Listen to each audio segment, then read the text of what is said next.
ओम नमः शिवाय। हर हर महादेव। सावन मास के इस दूसरे पावन दिवस पर भागवत मार्ग चैनल की इस पावन कथा श्रृंखला में आप सभी श्रद्धालु श्रोताओं का एक बार फिर से हृदय की गहराइयों से हार्दिक स्वागत है। आज दिनांक 31 जुलाई है और दिन है शुक्रवार। आज सावन मास का दूसरा दिन है। आज सावन मास के कृष्ण पक्ष की द्वितीया तिथि पूरे दिन रहने के बाद रात्रि 10:31 पर समाप्त होगी। इसके बाद तृतीया तिथि का शुभ आरंभ हो जाएगा। इसके साथ ही आज धनिष्ठा नक्षत्र शाम 7:26 तक रहेगा। उसके बाद शतभिषा नक्षत्र प्रारंभ हो जाएगा। आज राहु काल सुबह 10:46 से 12:27 तक रहेगा। ब्रह्म मुहूर्त सुबह 4:18 से 5 बजे तक रहेगा। सूर्योदय सुबह 5:42 पर होगा और सूर्यास्त शाम 7:13 पर। वही चंद्रोदय रात 8:26 पर। आज की पावन कथा प्रारंभ करने से पहले आइए श्रद्धा और भक्ति से भगवान शिव का ध्यान करें। वे भोले हैं, सहज हैं और अपने भक्तों पर अत्यंत शीघ्र प्रसन्न हो जाते हैं। माता पार्वती का भी स्मरण करें जो अटल नारी शक्ति की प्रतीक है और जिनकी कृपा से हमारी भक्ति में स्थिरता, प्रेम और समर्पण बना रहता है। और आज की विशेष प्रार्थना हम संतोषी माता के श्री चरणों में अर्पित करते हैं जो संतोष, सुख, शांति और समृद्धि की देवी है और जिनकी कृपा से हमारे जीवन में प्रेम, धैर्य और संतोष बना रहता है। हे करुणा सागर शिव शंभु, हे जगदम्बा गौरी माता, हे संतोष और सुख की संतोषी माता, हम सभी आपकी शरण में हैं। हमारे जीवन के सभी पाप, दोष और दुखों का नाश कीजिए। हमें ऐसा विवेक, अटूट भक्ति और असीम धैर्य प्रदान कीजिए जिससे हम अपने जीवन को सदैव सही मार्ग पर चला सके। हे संतोषी माता, आपसे हमारी विनम्र प्रार्थना है कि अपनी कृपा दृष्टि सदैव हमारे ऊपर बनाए रखिए और हमारे जीवन में सुख, शांति, संतोष, प्रेम और समृद्धि का प्रकाश सदैव बना रहे। आज एक बार फिर आप सभी से विनम्र अनुरोध है कि इस पूरी कथा यात्रा के हर चरण में हमारे साथ जुड़े रहे। कथा को अंत तक अवश्य सुने और यदि यह कथा आपको पसंद आए तो इस ज्ञान, श्रद्धा और पुण्य की धारा को अधिक से अधिक लोगों तक पहुंचाने के लिए वीडियो को लाइक, कमेंट और शेयर करना बिल्कुल ना भूले। आज शुक्रवार के दिन अब सुनिए संतोषी माता की कथा। एक गांव में एक बुढ़िया रहती थी जिनके 7 बेटे थे। 6 बेटे कमाने वाले थे और एक बेटा निकम्मा था। बुढ़िया माँ 6 पुत्रों का जूठा 7वें पुत्र को दिया करती। 7वां पुत्र एक दिन अपनी पत्नी से बोला, देखो मेरी माता का मुझ पर कितना प्रेम है। वह बोली, क्यों नहीं, सबका जूठा बचा हुआ तुमको जो खिलाती है। तब वह बोला, जब तक आंखों से ना देखूं मान ही नहीं सकता। पत्नी ने हंसकर कहा, देख लोगे तब तो मानोगे ना। फिर कुछ दिनों के बाद एक बड़ा त्योहार आया। घर में 7 तरह के भोजन और चूरमा के लड्डू बने। वह पत्नी की बात को जांचने के लिए सिर दर्द का बहाना बनाकर पतला कपड़ा ओढ़कर रसोई में जाकर सो गया और कपड़े में से सब देखता रहा। 6 भाई भोजन करने आए। उसने देखा माँ ने उनके लिए सुंदर सुंदर आसन बिछाए, 7 तरह की रसोई परोसी और आग्रह करके उन्हें भोजन कराती रही। वह चुपचाप देखता रहा। 6 भाई भोजन करके उठ गए। तब माँ ने उनकी 5 थालियों में से लड्डुओं के टुकड़ों को उठाया और एक लड्डू बनाया। जूठन साफ करके माँ ने उसे पुकारा, उठ बेटा उठ, तेरे भाइयों ने भोजन कर लिया है, तू भी उठकर भोजन कर ले। तब उसने कहा, माँ मुझे भोजन नहीं करना, मैं परदेश जा रहा हूँ। माता ने कहा, कल जाना हो तो आज ही चले जा। वह बोला, हाँ हाँ आज ही जा रहा हूँ। ऐसा कहकर वह घर से निकल गया। चलते समय उसे पत्नी की याद आई। वह गौशाला में कंडे थाप रही थी। तब वह वहां जाकर बोला, सुनो मेरे पास तो कुछ नहीं है, यह अंगूठी है, यह ले लो और अपनी कोई निशानी मुझे भी दे दो।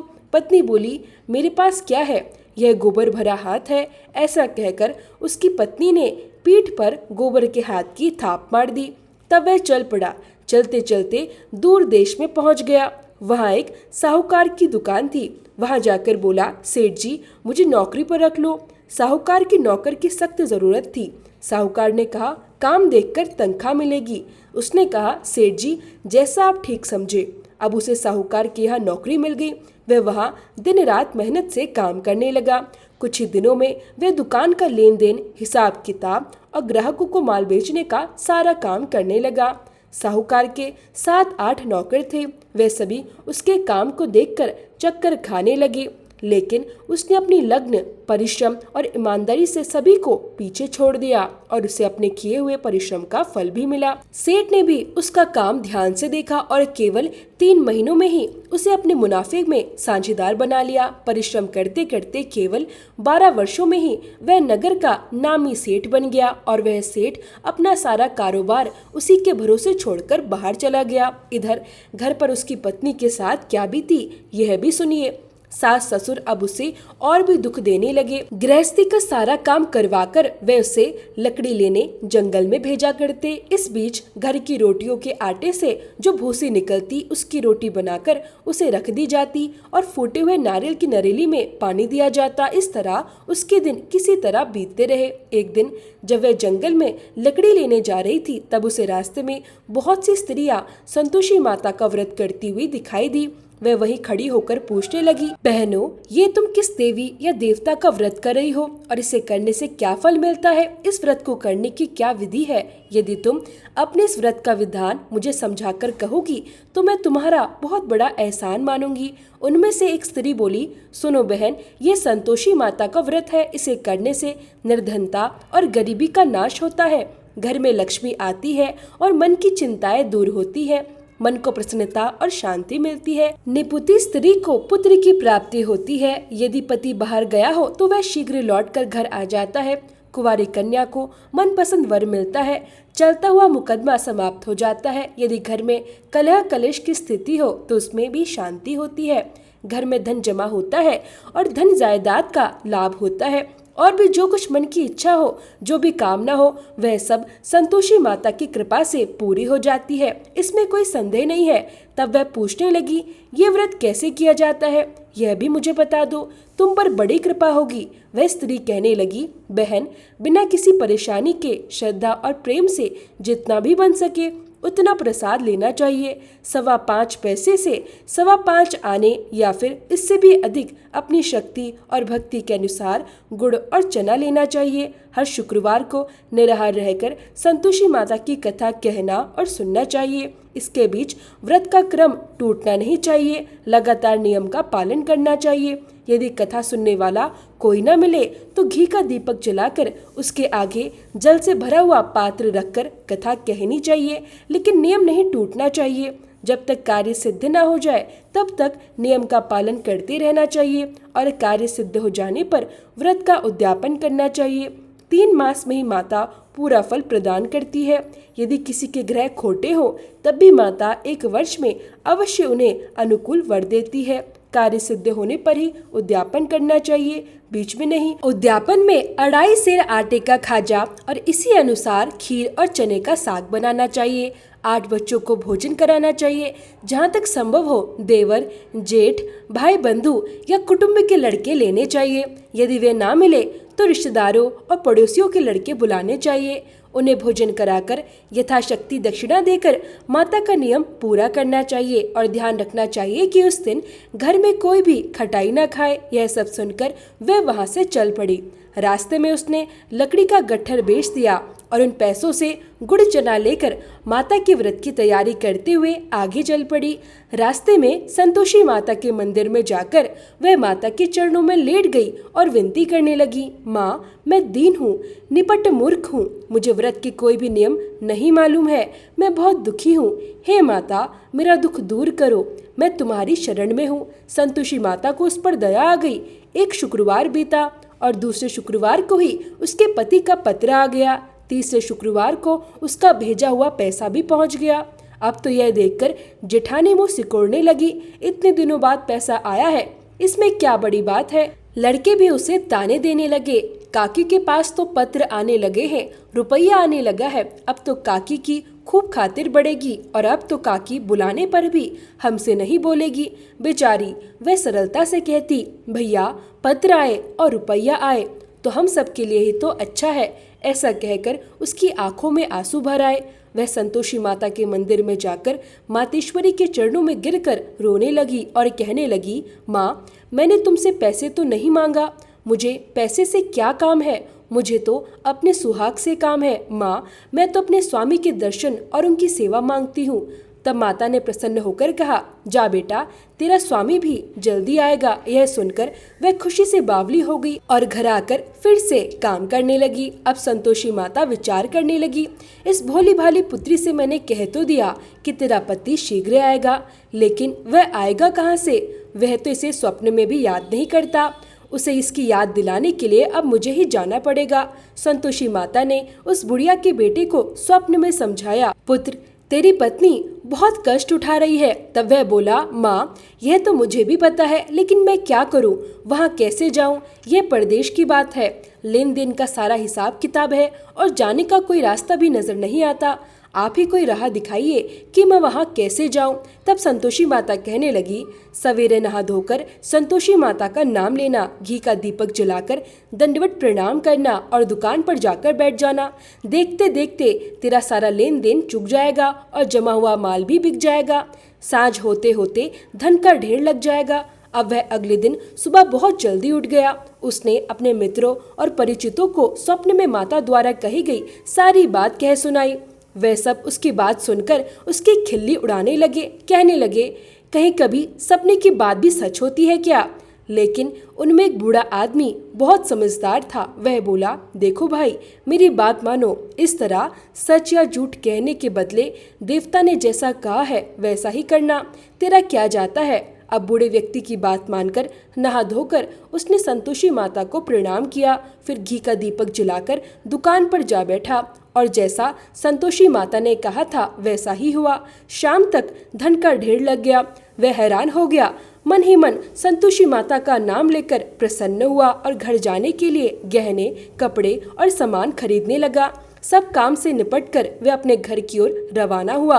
उधर उसकी पत्नी जंगल में लकड़ी लेने गई थी। लौटते समय थक जाने के कारण वह संतोषी माता के मंदिर पर विश्राम करने बैठ गई। यह तो उसका रोज रुकने का स्थान था। तभी धूल उड़ती देखकर उसने माता से पूछा, हे माते, यह धूल कैसे उड़ रही है? संतोषी माता ने कहा, पुत्री, यह देख, तेरा पति आ रहा है। अब तू ऐसा कर, लकड़ियों के 3 बोझ बना, एक नदी के किनारे रख, दूसरा मेरे मंदिर पर और तीसरा अपने सिर पर रख। तेरे पति को लकड़ी का गट्ठर देखकर मोह पैदा होगा, वह वहीं रुक जाएगा। नाश्ता पानी करके माँ से मिलने जाएगा तो लकड़ी का गट्ठर उठाकर जाना और बीच चौक में गट्ठर डालकर 3 आवाजें जोर से लगाना, लो सासू जी, लकड़ियों का गट्ठर लो, भूसी की रोटी दो, नारियल के खोपड़े में पानी दो और आज कौन मेहमान आया है? संतोषी माता की बात सुनकर वह बहुत अच्छा माँ कहकर प्रसन्न मन से लकड़ियों के 3 गट्ठर बना लाई। एक नदी के तट पर और दूसरा माता के मंदिर पर रखा। इतने में ही मुसाफिर वहाँ आ पहुँचा। सूखी लकड़ी देखकर उसको इच्छा हुई कि अब यही विश्राम कर ले और भोजन बनाकर खा पीकर फिर गांव को चले। इस प्रकार भोजन करके और विश्राम कर वे अपने गांव में आ गया। उसी समय बहू सिर पर लकड़ी का गट्ठर लिए आई। उसने गट्ठर को आंगन में डाला और जोर से 3 आवाज लगाई, लो सासू जी, लकड़ी का गट्ठर लो, भूसी की रोटी दो, नारियल के खोपर में पानी दो, आज कौन मेहमान आया है? यह सुनकर सास ने अपने दिए हुए कष्टों को भुलाने के लिए कहा, बहू, तू ऐसा क्यों कह रही है? तेरा पति ही तो आया है, आ बैठ, मीठा भात खाकर कपड़े और गहने पहन। पत्नी की आवाज सुनकर उसका पति बाहर आया। फिर उसके हाथ में पहनी अंगूठी देखकर और उसकी दशा देखकर वह व्याकुल हो गया। उसने माँ से पूछा, माँ, यह कौन है? माँ बोली, बेटा, तेरी ही तो पत्नी है। आज 12 वर्ष हो गए जब से तू गया है, तब से सारे गांव में जानवर की तरह भटकती फिरती है, काम काज कुछ करती नहीं, 4 समय खाकर जाती है। अब मुझे देखकर भूसी की रोटी और नारियल के खोपड़े में पानी मांगती है। तब वह बोला, माँ, मैंने इसे भी देखा है और तुम्हें भी, मुझे दूसरे घर की चाबी दो, मैं उसमें रहूंगा। माँ ने कहा, ठीक है बेटा, जैसी तेरी मर्जी। ऐसा कहकर माँ ने चाबी का गुच्छा बेटे के सामने रख दिया। उसने दूसरे घर को खोलकर सारा सामान जमा दिया। एक ही दिन में वहाँ राजा के महल जैसा ठाट बाट हो गया। अब क्या था, वह सुख भोगने लगी। अगला शुक्रवार आया। उसने अपने पति से कहा, सुनो, मुझे संतोषी माता का उद्यापन करना है। पति बोला, बहुत अच्छा, खुशी से कर लो। अब वह उद्यापन की तैयारी करने लगी। जेठ के लड़कों को भोजन के लिए कहने गई। उन्होंने मंजूर किया, परंतु पीछे से जेठानी ने अपने बच्चों को सिखलाया, देखो रे, भोजन के समय सब लोग खटाई मांगना, जिससे उसका उद्यापन पूरा ना हो। अब लड़के भोजन करने आए, खीर पेट भरकर खाई, लेकिन माँ की बात याद आते ही कहने लगे, चाची हमें कुछ खटाई खाने को दो, खीर खाना हमें बिल्कुल अच्छा नहीं लगता। और लड़के उठ खड़े हुए, फिर बोले, पैसे लाओ। भोली भाली बहू कुछ भी नहीं जानती थी, उसने उन लड़कों को पैसे दे दिए। लड़कों ने बाजार जाकर उन पैसों से इमली खरीदी और खाई। यह सब देखकर अब बहू पर संतोषी माता का कोप हुआ। राजा के दूत उसके पति को पकड़कर ले गए। जेठानी कहने लगी, अब सब पता चल जाएगा जब जेल की रोटी खाएगा। बहू से यह वचन सहन नहीं हुए। वे संतोषी माता के मंदिर में गई और कहने लगी, माता ये आपने क्या किया? हंसाकर आप मुझे क्यों रुलाने लगी? संतोषी माता बोली, पुत्री तूने मेरा व्रत भंग किया है, इतनी जल्दी सारी बातें भुला दी। वह बोली, माँ मैं तो कुछ भी नहीं भूली, ना ही मैंने कोई अपराध किया है, मुझे तो लड़कों ने भूल में डाल दिया, मुझे क्षमा करो माँ। तब माँ बोली, ऐसी भूल भी कहीं होती है क्या? वह बोली, अब कोई भूल नहीं होगी, अब बताओ मेरे पति कैसे वापस आएंगे? संतोषी माता बोली, पुत्री जा, तेरा पति तुझे रास्ते में ही आता मिलेगा। वह मंदिर से निकलकर बाहर आई तो रास्ते में उसे अपना पति आता हुआ मिला। उसने पूछा, कहाँ गए थे? तब वह बोला, इतना धन जो कमाया है उसका कर राजा ने मांगा था, वही भरने गया था। तब वह प्रसन्न होकर बोली, भला हुआ, अब घर चलो। फिर अगला शुक्रवार आया। तब वह बोली, मुझे माता का उद्यापन करना है। पति ने कहा, ठीक है करो। फिर वह जेठ के लड़कों से भोजन करने को कहने गई। जेठानी ने लड़कों को फिर सिखा दिया कि तुम पहले की तरह खटाई मांगना। अब की बार लड़के भोजन करने बैठे, लेकिन भोजन करने से पहले ही कहने लगे, हमें खीर पूरी अच्छी नहीं लगती, जी घबराता है, कुछ खटाई खाने को दे दो। तब वह बोली, खटाई तो खाने को नहीं मिलेगी, खाना हो तो खाओ। उनके उठकर चले जाने पर उसने ब्राह्मणों के लड़के बुलवाकर उन्हें भोजन करवाया। दक्षिणा की जगह उन्हें एक एक फल दिया। इससे संतोषी माता प्रसन्न हो गई और माता की कृपा से 9 माह बाद उनको चंद्रमा के समान एक सुंदर पुत्र प्राप्त हुआ। पुत्र को लेकर वे हर दिन संतोषी माता के मंदिर में जाने लगी। माँ ने सोचा, यह रोज आती है, आज क्यों ना मैं इसके घर चलूं, इसका आश्रय देखूं तो सही, यह कैसी रहती है, कहाँ रहती है। यह विचार कर माता ने भयानक रूप बनाया। गुड़ और चने से सना मुख, ऊपर से मुंड के समान होठ, उन पर मक्खियां भिनभिना रही थी। दहलीज पर पैर रखते ही उसकी सास चिल्लाई, देखो रे, कोई चुड़ैल डाकिनी चली आ रही है, जल्दी भगाओ उसे, नहीं तो सबको खा जाएगी।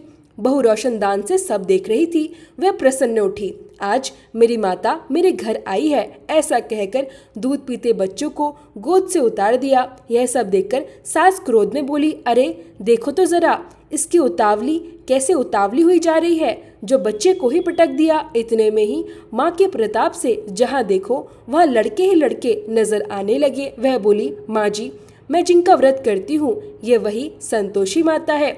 ऐसा कहकर उसने झट से घर के सारे किवाड़ खोल दिए। सबने फिर तो माता के चरण पकड़ लिए और विनती करके कहने लगे, हे माता, हम मूर्ख हैं, अज्ञानी हैं, आपके व्रत की विधि हम नहीं जानते, आपका व्रत भंग कर हमने बड़ा अपराध किया है। हे माते, आप हमारे सभी अपराधों को क्षमा करो। इस तरह बार बार कहने पर संतोषी माता प्रसन्न हो गई। इसके बाद उसकी सास कहने लगी, हे संतोषी माता, आपने बहू को जैसा फल दिया वैसा सबको देना। जो ये कथा पढ़े या सुने उसके भी सभी मनोरथ पूर्ण करना। प्रेम से बोलिए संतोषी माता की जय हो। अब सुनिए सावन मास महात्म्य के दूसरे दिन की कथा। भगवान शिव से देवी पार्वती ने विनम्र भाव से पूछा, हे महेश्वर, यदि प्रभास क्षेत्र सभी तीर्थों में सबसे श्रेष्ठ है तो फिर अन्य अनेक तीर्थों के विस्तार को जानने की क्या आवश्यकता है? आप कृपया करके केवल प्रभास क्षेत्र का ही महात्म्य बताइए।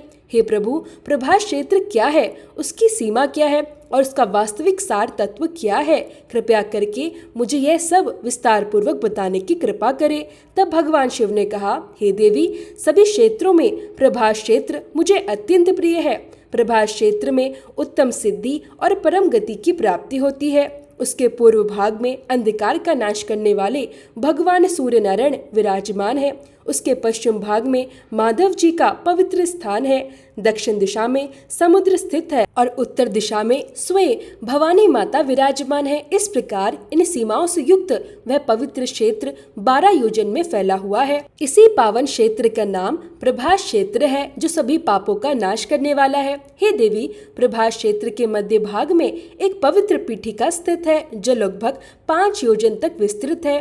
यह पीठिका पश्चिम दिशा में न्यंग कुमती, पूर्व दिशा में वज्रणी, दक्षिण दिशा में माहेश्वरी और उत्तर दिशा में समुद्र से घिरी हुई है। इसका विस्तार, लंबाई और चौड़ाई दोनों को मिलाकर 5 योजन का बताया गया है। इसी को पवित्र पीठ कहा गया है। अब हे देवी, इसके गर्भगृह का वर्णन भी सुनो। यह गर्भगृह दक्षिण से उत्तर दिशा की ओर समुद्र से लेकर कौरवेश्वरी देवी तक विस्तृत है और पूर्व दिशा से पश्चिम दिशा की ओर इसका विस्तार गोमुख तीर्थ से लेकर आश्वमेधिक तीर्थ तक है। यह पवित्र गर्भगृह मुझे स्वयं कैलाश पर्वत से भी अधिक प्रिय है। इस गर्भगृह की सीमा के भीतर पृथ्वी पर जितने भी तीर्थ, बावड़ियां, कुएं, तालाब, देव मंदिर, सरोवर, नदियां, गड्ढे और पवित्र कुंड स्थित है, वे सभी अत्यंत पवित्र और समस्त पापों का नाश करने वाले हैं। इनमें से किसी भी स्थान पर श्रद्धा और विश्वास के साथ स्नान करने मात्र से मनुष्य स्वर्ग लोक में प्रतिष्ठा प्राप्त करता है। हे देवी, इस पवित्र क्षेत्र का प्रथम भाग महेश्वर भाग कहलाता है, जो परम पवित्र और दिव्य है। दूसरा भाग वैष्णव भाग कहलाता है और तीसरा भाग ब्रह्म भाग के नाम से जाना जाता है। ब्रह्म भाग में 1 करोड़ तीर्थ स्थित है। वैष्णव भाग में भी 1 करोड़ तीर्थ का निवास बताया गया है। इन दोनों भागों के मध्य में रुद्र भाग, जिसे महेश्वर भाग भी कहा जाता है, स्थित है। इस रुद्र भाग में 1.5 करोड़ तीर्थ विद्यमान है। इस प्रकार यह संपूर्ण प्रभास क्षेत्र तीनों देवताओं ब्रह्मा, विष्णु और महेश का पवित्र क्षेत्र माना गया है। यह क्षेत्र अत्यंत गोपनीय से भी अधिक गोपनीय है और मुझे विशेष रूप से प्रिय है। हे देवी, इन सभी विभागों को मिलाकर इस प्रभास क्षेत्र में कुल 3.5 करोड़ तीर्थ स्थित है। इस पवित्र क्षेत्र की यात्रा भी 3 प्रकार की कही गई है। पहली है रौद्र यात्रा, दूसरी है वैष्णवी यात्रा और तीसरी है ब्राह्मी यात्रा। ये तीनों यात्राएं सभी प्रकार के पापों का नाश करने वाली मानी गई है। हे देवी, प्रभास क्षेत्र के ब्रह्म विभाग में इच्छा शक्ति का निवास बताया गया है। वैष्णव भाग में क्रिया शक्ति का वर्णन किया गया है और तीसरे रुद्र भाग में ज्ञान शक्ति का स्वरूप बताया गया है। यदि कोई मनुष्य पापी हो, किसी को कष्ट देने वाला हो या दूसरों को हानि पहुंचाने वाला ही क्यों न हो, लेकिन यदि वह प्रभास क्षेत्र के मध्य भाग में श्रद्धा पूर्वक निवास करता है तो वह भी सभी पापों से मुक्त हो जाता है। हे देवी, हिमवान, गंधमादन, कैलाश, निषद, परम प्रकाश में मेरुगिरी, मनोहर त्रिकूट पर्वत, महागिरी, मानसोत्तर पर्वत, रमणीय देवोद्यान, नंदनवन तथा स्वर्गलोक के सुंदर तीर्थ और मंदिर, इन सभी को छोड़कर भी मेरा मन केवल प्रभास क्षेत्र में ही विशेष रूप से लगता है। हे देवी, जो मनुष्य एकाग्रचित होकर प्रभास क्षेत्र में संयम और नियम पूर्वक निवास करता है, वह तीनों समय भोजन करते हुए भी उस तपस्वी के समान पुण्य फल प्राप्त करता है, जो केवल वायु का सेवन करके तपस्या करता है। जो व्यक्ति अनेक विघ्नों और कठिनाइयों से घिरा होने के बाद भी प्रभास तीर्थ का सेवन नहीं छोड़ता, वह वृद्धा अवस्था और मृत्यु के बंधन से मुक्त हो जाता है। वह इस संसार की जन्म और मृत्यु के इस अशाश्वत चक्र से बाहर निकल जाता है। जो मनुष्य दृढ़ निश्चय के साथ प्रभास क्षेत्र में निवास करते हैं, उन्हें इसी एक जन्म में मोक्ष की प्राप्ति भी हो जाती है। हे देवी, जो उत्तम व्रतों का पालन करने वाले ब्राह्मण प्रभास क्षेत्र में निवास करते हैं और महामृत्युंजय मंत्र के साथ शतरुद्र का जप करते हैं, उन्हें केवल 6 महीने के भीतर ज्ञान की प्राप्ति हो जाती है। भगवान शिव आगे कहने लगे, हे देवी, विद्वान पुरुष मेरे नाम के पर्याय को बताने वाले वेद को शिव स्वरूप कहते हैं। शतरुद्र मंत्र, जो शिव स्वरूप वेद का आत्मा माना गया है, वह अत्यंत पवित्र और दिव्य है। जो मनुष्य प्रभास क्षेत्र में आकर इंडियम आदि मंत्रों के द्वारा मेरा पूजन करते हैं, वह निसंदेह मोक्ष को प्राप्त होते हैं। जो मनुष्य वह मंत्रों के साथ या बिना मंत्रों के भाव से निवास करते हैं, अर्थात चाहे वे विधि पूर्वक मंत्रों का जप करें या केवल श्रद्धा और भक्ति भाव से उस पवित्र क्षेत्र में सदा निवास करें, वे भी उस परम गति को प्राप्त करते हैं। वह गति ऐसी है जिसे बड़े बड़े दान करने और अनेकों यज्ञों का आयोजन करने से भी प्राप्त करना अत्यंत कठिन है। हे देवी, इस पवित्र प्रभास क्षेत्र में स्वयंभू लिंग के रूप में साक्षात हम महेश्वर ही निवास करते हैं। प्रभास क्षेत्र में भगवान सोमनाथ के दक्षिण दिशा में करोड़ों रुद्रों का निवास है। ब्रह्मांड में जितने भी तीर्थ विद्यमान है वे सभी वैशाख मास की चतुर्दशी तिथि को भगवान सोमनाथ के समीप आकर उपस्थित होते हैं। हे देवी, प्रभास क्षेत्र में निवास करने वाले मनुष्यों के लिए जिस परम सद्गति का वर्णन किया गया है वह ना तो कुरुक्षेत्र में है, न हरिद्वार में और न ही पुष्कर तीर्थ में है। देवों के देव महादेव का वह पवित्र और गुप्त क्षेत्र अत्यंत दिव्य है। वह क्षेत्र 7 योजन तक विस्तृत बताया गया है। वहाँ ब्रह्मा जी, विष्णु जी आदि सभी देवता तथा असंख्य योगी जन सनातन भगवान मुझ सदाशिव की ही आराधना किया करते हैं। हे देवी, वे सभी मेरे परम भक्त हैं और सदैव मेरी उपासना में लीन रहते हैं। जो संयमशील सन्यासी होते हैं वे 8 महीने तक भ्रमण करते हैं और 4 महीने तक एक ही स्थान पर रहकर साधना करते हैं। ऐसे साधकों को प्रभास तीर्थ में नियम पूर्वक निवास करना चाहिए। एक मनुष्य यदि सोमेश्वर शिव का पूजन करता है और दूसरा मनुष्य तपस्या करता है तो उन दोनों में वही श्रेष्ठ माना जाता है जो भगवान सोमनाथ की पूजा और आराधना में सदैव तत्पर रहता है। हे देवी, जो ज्ञान योग, सांख्य योग, पंचरात्र और अन्य शास्त्रों के द्वारा जानने योग्य है वही परम तत्व स्वरूप शिव प्रभास क्षेत्र में स्थित है। यह संपूर्ण चराचर जगत भगवान सोमलिंग में ही स्थित है। इसलिए मनुष्य को उस पवित्र लिंग में सदैव श्रद्धा और पूर्ण प्रयत्न के साथ भगवान महादेव का पूजन करना चाहिए। मनुष्य अपनी सामान्य बुद्धि के अनुसार जीवन में जाने अनजाने जो भी अशुभ कर्म कर बैठता है वह सभी पाप कर्म श्री सोमनाथ जी के पूजन और स्मरण से नष्ट हो जाते हैं। वेदों के ज्ञाता विद्वान पुरुष जिन्हें कालग्नि रुद्र कहते हैं वही प्रभास तीर्थ में भैरव नाम से प्रसिद्ध है।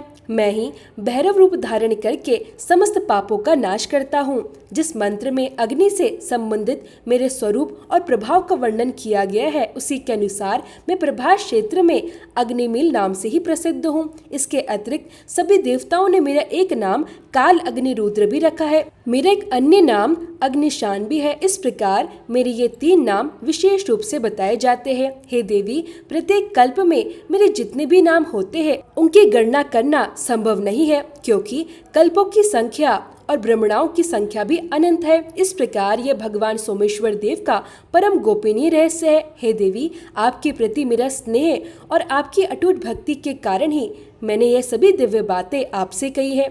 इस पृथ्वी पर रहने वाले पुरुष, स्त्री, बालक, वृद्ध, नपुंसक, चांडाल, मलेच्छ, मूर्ख तथा अन्य जो भी निंदित समझे जाने वाले मनुष्य हैं, यदि वे सभी प्रभास तीर्थ में अपने शरीर का त्याग करते हैं तो वे भी मुक्ति को प्राप्त हो जाते हैं। हे देवी, मैंने इस क्षेत्र के दक्षिण भाग में विश्वनाथ की स्थापना की है और उत्तर भाग में दंडपाणि की स्थापना की है। ये दोनों ही इस पवित्र क्षेत्र की रक्षा करते हैं। इसके अतिरिक्त मेरे अनेक गणाध्यक्ष भी मेरी आज्ञा का पालन करते हुए इस क्षेत्र की रक्षा करते रहते हैं।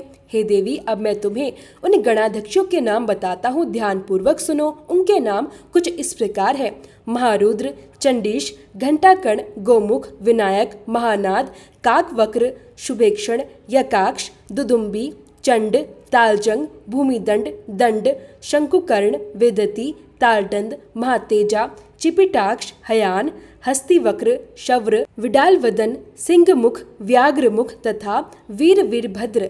ये सभी गण श्री गणेश जी को आगे रखकर देवों के देव भगवान शिव और इस पवित्र प्रभास क्षेत्र की रक्षा करते हैं। हे देवी, प्रभास क्षेत्र में कुल 1 अरब 11 करोड़ 13 लाख गण निवास करते हैं। ये सभी गण सदैव प्रभास क्षेत्र की रक्षा करने में तत्पर रहते हैं। इस पवित्र क्षेत्र की रक्षा के लिए अनेक गणाध्यक्ष अलग अलग दिशाओं में नियुक्त हैं। अट्टहास नामक गणाध्यक्ष अपने 100 करोड़ गणों के साथ पूर्व द्वार पर रहकर इस क्षेत्र की रक्षा करते हैं। घंटाकर्ण नामक गणाध्यक्ष अपने अन्य 18 करोड़ गणों के साथ दक्षिण द्वार पर निवास करते हैं। विश्वर नामक गण पश्चिम द्वार की रक्षक है और दंडपाणि देव स्वयं देव भगवान सोमेश्वर के उत्तर द्वार की रक्षा करते हैं। भगवान शिव आगे कहने लगे, हे देवी, इस पवित्र प्रभास क्षेत्र की अन्य दिशाओं में भी अनेक दिव्य गण इसकी रक्षा के लिए सदैव तत्पर रहते हैं। ईशान कोण में भीषणयस्य रक्षा करते हैं, अग्नि कोण में छागव रक्षा का कार्य करते हैं, नैऋत्य कोण में चंड और वायव्य कोण में भैरवानंद इस क्षेत्र की रक्षा करते हैं। हे देवी, नंदी, महाकाल, दंडपाणि और विनायक ये चारों भगवान सोमेश्वर के मध्य भाग में स्थित होकर अपने असंख्य गणों के साथ भगवान सोमनाथ के अंगरक्षक के रूप में सेवा करते हैं। इस प्रकार प्रभास क्षेत्र की रक्षा के लिए असंख्य गणाध्यक्ष सदैव जागरूक और तत्पर रहते हैं। हे देवी, जो मनुष्य कलयुग के पाप कर्मों के कारण जिनका मन दूषित हो चुका है, उनके लिए मेरा यह पवित्र स्थान सहज रूप से प्राप्त होने योग्य नहीं है। मेरे लोक में जो पाताल लोक के सिद्ध पुरुष निवास करते हैं, वे भी काल भैरव सोमनाथ की परिक्रमा किया करते हैं। इस पृथ्वी लोक में जितने भी पुण्य तीर्थ, मंदिर और देवस्थान स्थित है, वे सभी भगवान सोमेश्वर देव की परिक्रमा करते हैं। हे देवी, शाकुनी, भारभूति, आषाढ़ी, दंड, पुष्कर, नैमिष, अमरेश्वर, भैरव, मध्यम काल, केदार, कड़वीरख, अठास, महेंद्र, श्रीशैल तथा अन्य सभी पवित्र तीर्थ भगवान सोमनाथ की प्रदक्षिणा करते हैं और उनके दिव्यलिंग की स्तुति करते हैं। जहाँ प्राची सरस्वती नदी का पवित्र स्थान है, वहाँ 10,000 अरब और 3 करोड़ ऋषि निवास करते हैं। जो मनुष्य अपने पापों के नाश की भावना से यहाँ स्नान करते हैं, उन्हें 10 गोदान के समान पुण्य फल प्राप्त होता है। वहाँ पर शूल भेद आदि लिंगों का पूजन करना अत्यंत पुण्यदायक माना गया है। हे देवी, कोई मनुष्य कितना भी बड़ा पापी क्यों न हो, यदि वह प्राची सरस्वती के पवित्र स्थान पर अपने प्राणों का त्याग करता है, तो वह साक्षात भगवान शिव को प्राप्त होता है। हे ब्राह्मणों, वहाँ श्रद्धा पूर्वक दही और कंबल का दान करना चाहिए। यह दान सभी पापों का नाश करने वाला और अत्यंत श्रेष्ठ पुण्य प्रदान करने वाला माना गया है। ब्रह्म स्थान में यदि एक ब्राह्मण को भी भोजन कराया जाए तो उसका फल करोड़ों गुना अधिक प्राप्त होता है। यह सब जानकर ही मैं वहाँ प्रसन्नता पूर्वक निवास करता हूँ। हे देवी, कलयुग में वहाँ सभी तीर्थ अदृश्य रूप से निवास करते हैं। उस मनोहर प्रभास क्षेत्र में जहाँ स्वयं भगवान सोमनाथ विराजमान है, वहाँ मेरे 2 गण उद्भ्रम और संभ्रम भी निवास करते हैं। वे वहाँ रहने वाले दुष्ट स्वभाव वाले मनुष्यों के मन में भ्रम और विभ्रम उत्पन्न कर देते हैं। इस प्रकार वे दुष्ट चित्त वाले प्राणियों से भी उस पवित्र क्षेत्र की रक्षा करते हैं। जो श्रेष्ठ मनुष्य इस पवित्र तीर्थ में श्रद्धा और भक्ति भाव से दंडपाणि देव के दर्शन करते हैं, उन्हें किसी भी प्रकार का विघ्न प्राप्त नहीं होता। जो ब्राह्मण, क्षत्रिय, वैश्य, शूद्र तथा वर्ण संकार मनुष्य इच्छा से या अनजाने में भी उस शुभ और पवित्र क्षेत्र के भीतर मृत्यु को प्राप्त होते हैं, वे सभी मेरा सारूप्य प्राप्त करके मेरे दिव्य धाम को प्राप्त करते हैं। हे देवी, मेरु पर्वत, 7 द्वीप और 7 समुद्र के गणों का वर्णन किया जा सकता है, लेकिन आदि देव भगवान सोमेश्वर शिव के अनंत गुणों का वर्णन करोड़ों वर्षों में भी पूर्ण नहीं किया जा सकता। जय भोलेनाथ। आज का अध्याय यही पूर्ण होता है। इसके आगे का वृत्तांत आप सभी अगले अध्याय में सुनेंगे। अब सुनिए शिव चालीसा। श्री गणेश गिरिजा सुवन मंगल मूल सुजान, कहत अयोध्या दास तुम देहु अभय वरदान। जय गिरिजापति दीन दयाला, सदा करत संतन प्रतिपाला। भाल चंद्रमा सोहत नीके, कानन कुंडल नागफनी के। अंग गौर शिर गंग बहाई, मुंड माल तन शार लगाए। वस्त्र खाल बाघंबर सोहे, छवि को देखी नागमन मोहे। मीना मातु की हवे दुलारी, बाम अंग सोहत छवि न्यारी। कर त्रिशूल सोहत छवि भारी, करत सदा शत्रुन क्षयकारी। नंदी गणेश सोहे तह कैसे, सागर मध्य कमल है जैसे। कार्तिक श्याम और गड़राऊं, या छवि को कही जात ना काऊं। देवन जब ही जाए पुकारा, तभी दुख प्रभु आप निवारा। किया उपद्रव तारक मारी, देवन सब मिली तुम ही जुहारी। तुरत षडानन आप पठायो, लवनी मेष महामारी गिरायो। आप जलंधर असुर संहारा, सुयश तुम्हारा विदित संसारा। त्रिपुरासुर सन युद्ध मचाई, सभी कृपा कर लीने बचाई। किया तप ही भागीरथ भारी, पूरब प्रतिज्ञा तासु पुरारी। दनिन मह तुम सम को नाही, सेवक स्तुति करत सदा ही। वेद नाम महिमा तव गाई, अकथ अनादि भेद नहीं पाई। प्रकटे उदधि मंथन में ज्वाला, जलत सुरासुर भय विहाला। किन्हीं दया तह करी सहाई, नीलकंठ तब नाम कहाई। पूजन रामचंद्र जब कीना, जीत के लंक विभीषण दीना। सहस कमल में हो रहे धारी, किन्ह परीक्षा तब ही पुरारी। एक कमल प्रभु राख्यो जोई, कमल नयन पूजन सह सोई। कठिन भक्ति देखी प्रभु शंकर, भय प्रसन्न दिए इच्छित वर। जय जय जय अनंत अविनाशी, करत कृपा सबके घटवासी। दुष्ट सकल अंतित मोहि सतावे, भ्रमत रहो मोहि चैन न आवे। त्राहि त्राहि मैं नाथ पुकारे, यही अवसर मोहि आनो उबारो। ले त्रिशूल शत्रुवन को मारो, संकट से मोहि आनो उबारो। मात पिता भ्राता सब होई, संकट में पूछत नहीं कोई। स्वामी एक है आस तुम्हारी, आए हरहु मम संकट भारी। धन निर्धन को देत सदाही, जो कोई जाचे सो फल पाही। स्तुति के ही विधि करे तुम्हारी, शंभु नाथ अब चूक हमारी। शंकर हो संकट के नाशन, मंगल कारण विघ्न विनाशन। योगी यति मुनि ध्यान लगावे, शारद नारद शीश नवावे। नमो नमो जय नमः शिवाय, सुर ब्रह्मादिक पार न पाए। जो ये पाठ करे मन लाई, तापर होत है शंभु सहाई। ऋणिया जो कोई हो अधिकारी, पाठ करे सो पावनहारी। पुत्रहीन कर इच्छा जोई, निश्चय शिव प्रसाद तेहि होई। पंडित त्रयोदशी को लावे, ध्यान पूर्वक होम करावे। त्रयोदशी व्रत करे हमेशा, ताके तन नहीं रहे कलेशा। धूप दीप नैवेद्य चढ़ावे, शंकर सम्मुख पाठ सुनावे। जन्म जन्म के पाप नसावे, अंत धाम शिवपुर में पावे।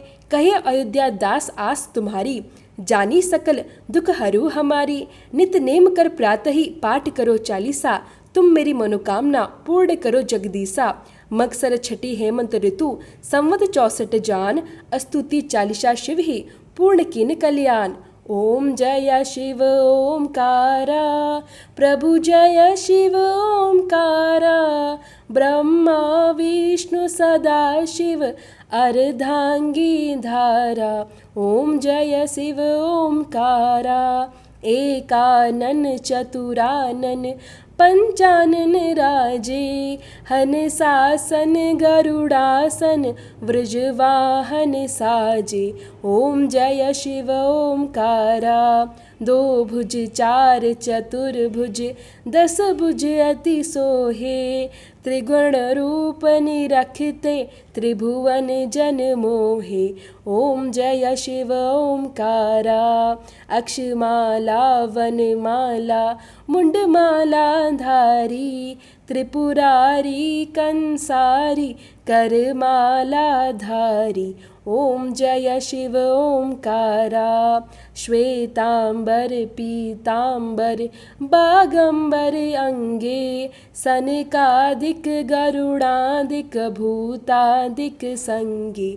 ओम जय शिव ओमकारा, कर के मध्य कमंडल, चक्र त्रिशूलधारी। जग करता जग भरता, जग संहार करता।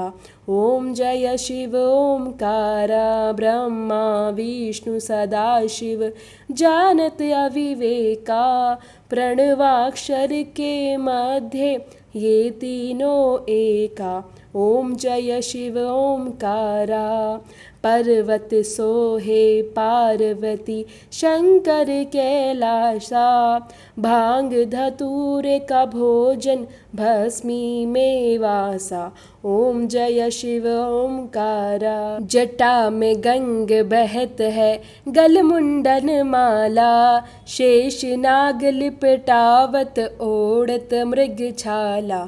ओम जय शिव ओमकारा, काशी में विराजे विश्वनाथ, नंदी ब्रह्मचारी। नित उठ दर्शन पावत, महिमा अति भारी।